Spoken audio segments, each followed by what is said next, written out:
দোস্ত গাড়ির ব্যবসা তো আমার উড়া ধুরা, মানে চল ঘুরে আসি থাইল্যান্ড থেকে। হ্যাঁ বন্ধু, ঠিক আছে, এবার তো ঈদের চামড়া কিনছি অনেকগুলা, বুঝছো, যে লাভ হইছে, চলো এবার থাইল্যান্ড থেকে ঘুরে আসি। আরে বন্ধু, আমি তো এবার মাছ চাষ করে প্রচুর টাকা ইনকাম করছি, চল থাইল্যান্ড থেকে ঘুরে আসি, কোনো সমস্যা নাই।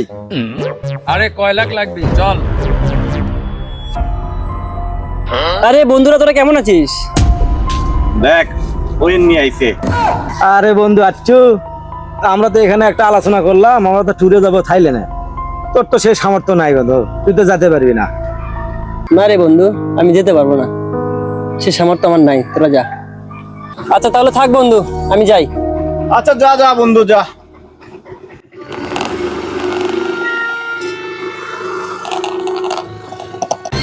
আপদটা গেল। বন্ধু মন খারাপ কেন? না রে বন্ধু, কিছু না, এমনি। আরে বল কি হয়েছে, মন খারাপ দেখছি।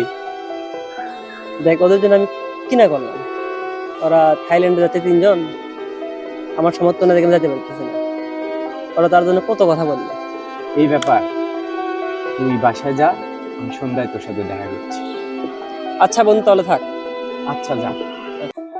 আরে মুমিন, আরে মুই বন্ধু আসছিস, আয় আয় বস বস। এই মুহিব, কি খবর বন্ধু? ভালো? এই মহিব নাকি? ভালো আছেন? আরে মুই বন্ধু, তা আমরা তো সবাই মিলে একটা প্ল্যান করছি, তো সেই প্ল্যানটা হলো কি, আমরা থাইল্যান্ডে ঘোরার জন্য যাচ্ছি। তুই কি যাবি? আমার মনে হয় তুই অবশ্যই যাবি। না না, যাবে যাবে। আমার তো যাওয়ার ইচ্ছা ছিল, কিন্তু হৃদয়ের সাথে তোরা যে আচরণটা করছিস, যে ব্যবহারটা করছিস, আজ আর টাকা নাই, অত দরিদ্র দেখে তোরা যে অমানবিক আচরণ করছিস, এটা তোরা ঠিক করিস নি। মানুষের খারাপ সময় থাকতেই পারে, তাই বলে মানুষের সাথে এমন আচরণ করা তোদের কাছ থেকে আমি কখনো আশাই করি। হ্যাঁ বন্ধু, কথাটা কিন্তু তুই ভুল বলিস নি, অবশ্যই ঠিক বলছিস। আমাদের এটা ভুলই হয়ে গেছে, চ আমরা সবাই মিলে ওর কাছে যাই। আসলে আমাদের আচ্ছা, চল। চল বন্ধু, আমরা হৃদয়ের কাছে যাই, চল।